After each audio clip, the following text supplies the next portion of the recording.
जब भी कभी लाइफ में कोई बड़ा डिसीजन लेना पड़े ना बेटा, तो दो तीन चीजें देखनी होती हैं। फर्स्ट चीज जो है, मोबाइल चाहिए, किस ब्रांड का या किस मॉडल का? इत्मीनान.pk पर जाएं और हर किस्म की मोबाइल की सहूलत के साथ खरीदारी करें। इत्मीनान.pk। आपका बैकग्राउंड कैसा है? बैकग्राउंड से मेरा मतलब आपकी पढ़ाई नहीं है, यहाँ बैकग्राउंड का मतलब है आपका फाइनेंशियल स्टेटस कैसा है। आपके पिताजी के पास कितना पैसा है आपके ऊपर लगाने के लिए। हर घर में अलग माहौल होता है, सबके घर के हालात एक जैसे नहीं होते। कहीं हो सकता है 10-20 लाख रुपए कोई बड़ी बात ना हो, लेकिन किसी घर में टोटल भी 10 लाख रुपए ना हो, सब कुछ जुटा के भी 10 लाख रुपए ना हो। ऐसे नॉर्मल परिवार में होता भी नहीं इतना पैसा। तो पहली चीज आफ्टर 12th देखना होता है कि जो मैं करूं मेरे पीछे बैक कितनी है। कहीं ऐसा ना हो आप कोई कोर्स ही 5-7 लाख का करने बैठ जाओ और टोटल घर में 10 लाख रुपए है नहीं। उस 5-7 लाख का कोर्स करने के बाद अगर आपको कुछ भी नहीं मिला तो वो पैसा डूब गया।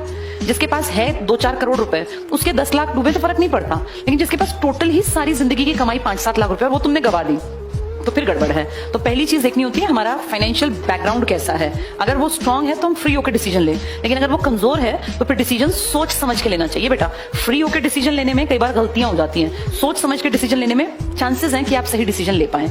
दूसरी चीज, एक तो ये चीज होती है, दूसरी आप कितनी मेहनत करने को तैयार हैं। अगर आप मेहनत करने को तैयार नहीं हैं तो फिर आप ये मान के चलिए कि सक्सेस नहीं मिलेगी, चाहे आप गवर्नमेंट जॉब की कोशिश करें चाहे आप प्राइवेट सेक्टर में जाएं, क्योंकि हर चीज डिमांड करती है हार्डवर्क, मेहनत की। मेहनत से ही सक्सेस आती है। ये बात 12वीं तक बेशक किसी ने ना बताई हो या बताई हो तुमने अनसुनी की हो, अब इस बात को गांठ से बांध लो। जो मेहनत करेगा वो आगे निकलेगा, सीधा फंडा है बेटा। अब तुम लाइफ में आगे बढ़ गए। अब तुम तक बच्चे थे, 12th तक बच्चा होता है बहुत छोटा, लेकिन अब तुम ना जब आगे निकलोगे तो तुम देखोगे तुम अकेले ही चलना है। अब तक यार दोस्त मौज मस्ती सब चल रहा था, अब लाइफ अकेले है। अकेले चलने वाली लाइफ में एक एक कदम बहुत फूंक फूंक के समझदारी से रखना चाहिए। तो अपनी मेहनत का रास्ता पकड़ना पड़ेगा, और ये मेहनत सही दिशा में करनी है। मेहनत तो सब करते हैं, मजदूर किसी भी क्लर्क से ज्यादा मेहनत करता है, किसी भी टीचर से ज्यादा मजदूर मेहनत करता है, लेकिन मजदूर को तो पैसा नहीं मिलता।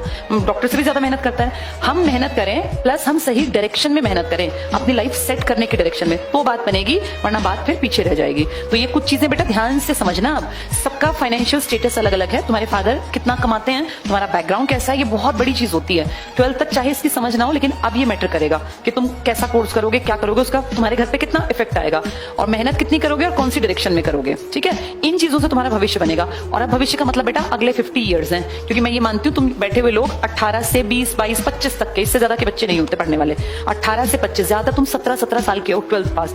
इन सालों के दौरान हम जो भी करते हैं ना, उसका असर अगले 50 साल, जब तक हमारी लाइफ है तब तक रहता है। अब आप किसी मैच्योर आदमी से जब बातचीत करेंगे जिसकी उम्र 27 साल है, आप देखेंगे उसकी बातचीत का लेवल अलग होगा, क्योंकि उसने लाइफ के बहुत साल जी लिए। बहुत से मेरा मतलब गिनती वाले नहीं, जब बर्डन कंधों पे आता है बेटा। 12th तक हम बहुत आजाद होते हैं, बहुत फ्री होते हैं। असली जिम्मेदारी आती ही 12th के बाद है। यहाँ आपको एक एज एन इंडिविजुअल ट्रीट किया जाएगा।